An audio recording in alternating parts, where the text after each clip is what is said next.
తెలంగాణ ఎంసెట్ 2025కి సంబంధించి మనకి పరీక్షా ఫలితాల అప్డేట్ డేట్ అయితే రావడం జరిగింది.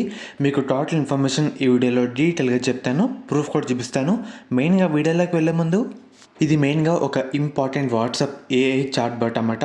మీకు లింక్ వచ్చేసరికి డిస్క్రిప్షన్లో కామెంట్స్లో ప్రొవైడ్ చేస్తాను. దీని లింక్ అయితే ఫస్ట్ డేటా అయితే ఫిల్ చేయండి. అంటే మీ పేరు, మీ డిస్టిక్, ఏ జిల్లా అన్నీ సెలెక్ట్ చేసుకున్న తర్వాత మనకి తెలంగాణ ఎగ్జామ్స్ కంప్లీట్ అయిపోయిన తర్వాత మనకి మార్క్ వర్సెస్ ర్యాంక్ కానివ్వండి, లేదంటే మనకి టాప్ కాలేజీలు కానివ్వండి, మనం ఫ్రీ ఆఫ్ కాస్ట్ అండ్ అలాగే వాట్సాప్లో డైరెక్ట్గా పీడిఎఫ్ రూపంలో మనం అయితే తెలుసుకుంటూ అయితే ఉండొచ్చన్నమాట.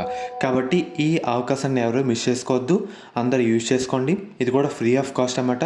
వెంటనే మనకి వాట్సాప్లో డేటా అయితే రావడం జరుగుతుంది. లింక్స్ అయితే మీకు డిస్క్రిప్షన్లో ప్రొవైడ్ చేస్తారన్నమాట. అందరూ ఒకసారి చెక్ అయితే చేయండి.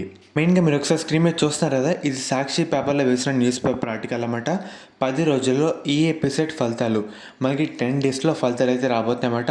ఆన్లైన్ విధానంలో జరిగిన పరీక్షలు మనకి 3 డేస్లో వాల్యుయేషన్ అయితే కంప్లీట్ కావడం జరుగుతుంది. మెయిన్గా మీరు ఒకసారి స్క్రీన్ మీద చూస్తున్నారు కదా, నమస్తే తెలంగాణ న్యూస్ పేపర్ ఆర్టికల్లో ఈ న్యూస్ అయితే పబ్లిష్ చేయడం జరిగింది. ఈ నెల 15వ తారీఖున ఎంసెట్ ఫలితాలు. మెయిన్గా ఈ నెల 15వ తారీఖున ఉదయం ఫలితాలు విడుదల చేయాలని జేఎన్టీయూ అధికారులు అయితే ప్రాథమికంగా నిర్ణయించారన్నమాట. మనకేంటంటే ఆల్రెడీ బైపీసీ వాళ్ళకి కీ అయితే రిలీజ్ చేయడం జరిగింది. తర్వాత ఎంపీసీ వాళ్ళకి కీ అయితే రిలీజ్ చేస్తారన్నమాట. మనం ఏమైనా అబ్జెక్షన్స్ ఉంటే మనమైతే పెట్టుకోవచ్చు.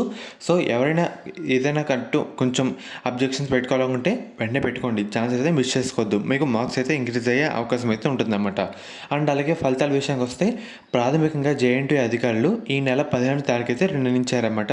మనకి వాల్యుయేషన్ అయితే 3 డేస్లో మొత్తం కంప్లీట్ అయితే కావడం జరుగుతుంది. ఎంతమంది రాశారో అంతమంది వాల్యుయేషన్ మొత్తం 3 డేస్లో కంప్లీట్ అయితే అవుతుందన్నమాట. కంప్లీట్ అయిన తర్వాత హైయర్ అఫీషియల్స్ డేట్ బట్టి మనకైతే కన్ఫర్మ్ చేస్తారు. అదే రోజు మనకి కౌన్సిలింగ్ ఎప్పుడు ఉంటుంది, ఈ డేటా కూడా మనకైతే రిలీజ్ అయితే చేయడం జరుగుతుంది.